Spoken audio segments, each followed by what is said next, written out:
দুইটা ষাঁড় গরু আছে আপনার ফেঞ্চিগঞ্জ জেলা। 2026 সালের জন্য আলহামদুলিল্লাহ আমি দেখতেছি যে ষাঁড়গুলা মোটামুটি যাতে মানে ভালো। যে আলমগীর ভাই, দুধ নামার টেকনিক কিভাবে? আমি 3 গাড়ি মাটি ফলাইছি, 9,000 টাকা। এই দেখেন উলানে একটু ফক্স উঠছে, এর জন্য উলানে হাত দেওয়ার দেন আস্তে আস্তে। আসসালামু আলাইকুম আমার মায়ের ভাইয়েরা, আমার কলেজের ভাইয়েরা কোথায় আর আমি কোথায়? কিছুদিন ধরে আসলে কোনো ভিডিও নিয়ে আসতে পারতেছি না, খুব বেশি ঝামেলার ভিতরে। একা লোক, এর জন্য মানে ভিডিও করার মতো ওইরকম মন মানসিকতাও নাই, আর কাজ করতে করতে মানে ভিডিও করার মতো কোনো সময় পাইতেছি না। তো আমার এক প্রবাসী ভাইয়ের অনুরোধে আজকে ভিডিওটা না নিয়ে আসতে পারলাম না, ঠিক আছে? তো আলহামদুলিল্লাহ আমার খামারের পরিস্থিতি ভালো, গরুগুলাও আপনাদের দোয়ায় ভালো আছে। এখন ঘটনা হইল যে প্রবাসী ভাই আমারে অনুরোধ করে ভিডিওটা করাইতেছে, ওই ভাইয়ের আমি 2টা ষাঁড় গরুর ভিডিও দিব। আমার এই ভিডিওর ভিতরে আমার যে মায়ার ভাইয়েরা যে আছেন, কারণ অনেক আমার প্রবাসী ভাইয়েরা আছেন যে সামনে কিন্তু রমজান মাসের পরেই কুরবানির ঈদের আর বেশি দিন বাকি থাকে না, ঠিক আছে? তো 2026 সালের জন্য 2টা ষাঁড় গরু আছে। ওই 2টা ষাঁড় গরু এক প্রবাসী ভাইয়ের, ওই প্রবাসী ভাইয়ের খামার থেকে আমার ভিডিওটা দিছে, মানে খামার বলতে উনার বাড়িতে পারিবারিকভাবে পালছে। তো উনি এখন প্রবাসে আছে।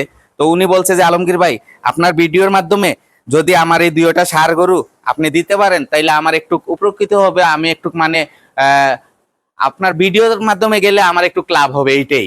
আর আমার মতো কোনো প্রবাসী ভাই যদি নিতে চায় যোগাযোগ করে নিতে পারবে, ঠিক আছে?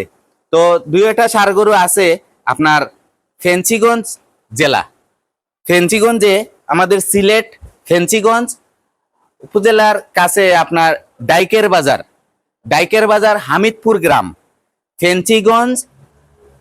ফেঞ্চিগঞ্জ ডাইকের বাজার হামিদপুর গ্রাম, এখানে আপনার এই 2টা ষাঁড় গরু আছে। হ্যাঁ, প্রবাসী ভাইয়ের এই 2টি ষাঁড় যদি কোনো ভাই নিতে চান 2026 সালের জন্যে, আলহামদুলিল্লাহ আমি দেখতেছি যে ষাঁড়গুলা মোটামুটি যাতে মানে ভালো আছে, ঠিক আছে? উনি ওনার বাসায় লালন পালন করতেছে। তো এই 2টা ষাঁড় উনি বিক্রি করে দিতে চাইতেছে। আপনাদের যদি কোনো ভালো লাগে তাইলে আপনারা এই 2টা ষাঁড় নিতে পারেন। আর প্রবাসী আমার এক ভাই বলছে যে আমি একটা ভিডিও দিছিলাম কিছুদিন আগে আমার পারভেজ ভাইয়ের গাভীর। তো ভাই আমি ওই ভিডিওর ভিতরে বলছিলাম যে দুধ নামার টেকনিক জানতে হবে। তো দুধ নামার টেকনিক জানতে হবে, ওই কথা বলার কারণে আমার ভাই বলছে যে আলমগীর ভাই, দুধ নামার টেকনিক কিভাবে আপনি ভিডিওর মাধ্যমে বলে দিবেন। তো আজ এই কথাটাও আমার ভাইয়ের কমেন্টের উত্তরটা দিতেছি। দুধ নামার টেকনিকটা হলো এইটাই যে একটা গাভী যদি আপনার 20 লিটারের গাভী হয়, তাইলে ওই গাভীটা যখন বাচ্চা দিবে, বাচ্চা দেওয়ার পর তারে কিভাবে খাওয়ান দিতে হয়, কিভাবে তার পরিচর্যা করতে হয়, মিনিমাম 21 দিন তারে পরিচর্যা কইরা তারপর আপনার পরিপূর্ণ দুধটা নামাইতে হয়। হ্যাঁ, এই কথাটাই আমি বলতে চাইছিলাম।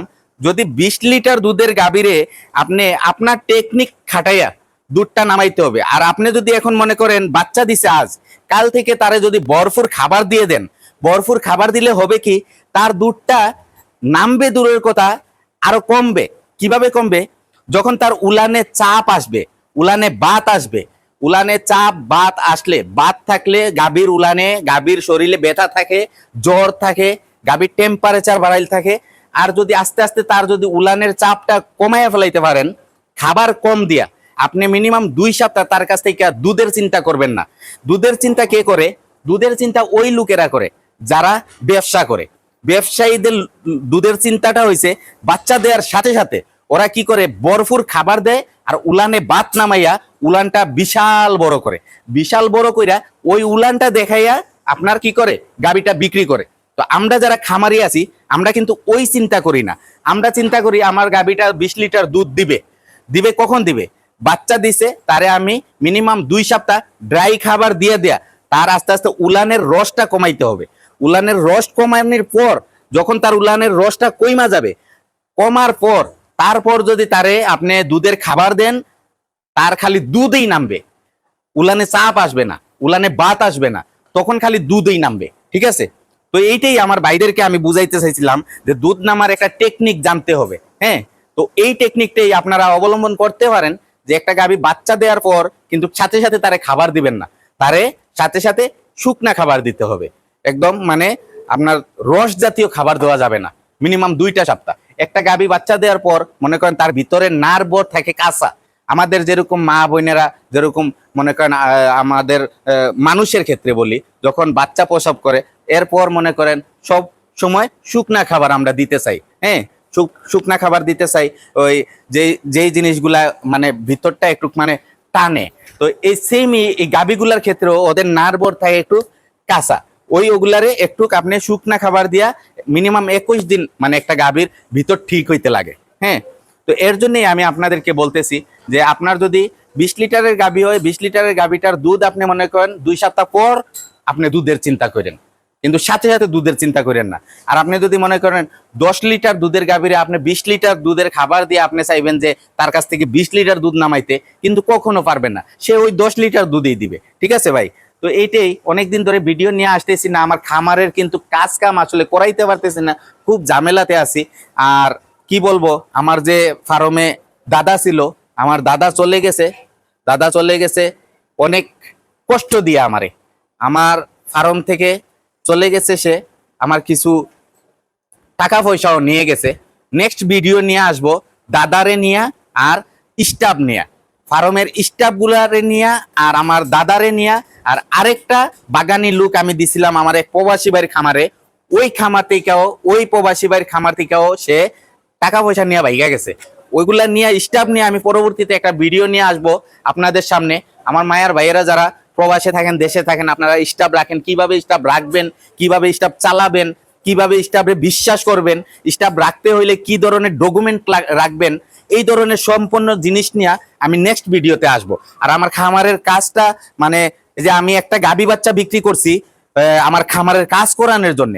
তো আমার 2-1 ভাই বলছে যে আমি নাকি যে গাভী বিক্রি করছি আরেকটা গাভী কেনার জন্য।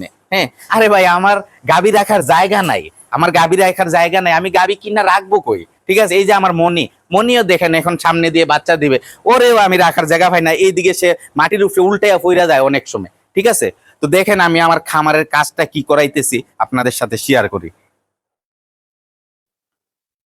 দেখেন এইখানে আমি এই যে মাটি ফালাইছি, এখানে আমি 3 গাড়ি মাটি ফালাইছি, 9,000 টাকা 3 গাড়ি মাটি নিছে, 200 ফুট করে 600 ফুট মাটি। এই যে আমার ফার্মের গেটটা। তো এই জায়গাটায় আমি মনে করেন কি করব, আপনার 4টা চারি বানাবো। এখানে আমার 4টা গাভীর জন্য এই জায়গাটা রেডি করতেছি। মনে করেন এই যে জায়গাটা, হ্যাঁ এই যে আমার পুরান ফ্লোরটা, এই ফ্লোর থেকে আপনারা অনেকেই জানেন আমার যখন বর্ষাকাল হয় আমার এখানে কিন্তু পানি, কিন্তু বর্ষার পানি কিন্তু হয় না, যখন পানিটা ব্লক হওয়ার পরে 2-3 ঘন্টা আমার ফার্মের ভিতরে পানিটা চলে আসে, তখন হয় কি আমার গাভীগুলা ফার্মের ভিতরে পানিতে থাকে। এর জন্য এই লেভেল যদি করি আমি, এই দেখেন এই লেভেল যদি করি, এই লেভেলে এই যে আমি মাটি ফালাইছি, এই লেভেল করলে এখানে আল্লাহ রকম পানি আর উঠবে না। তো আমি এখানে 4টা চারি বানাবো।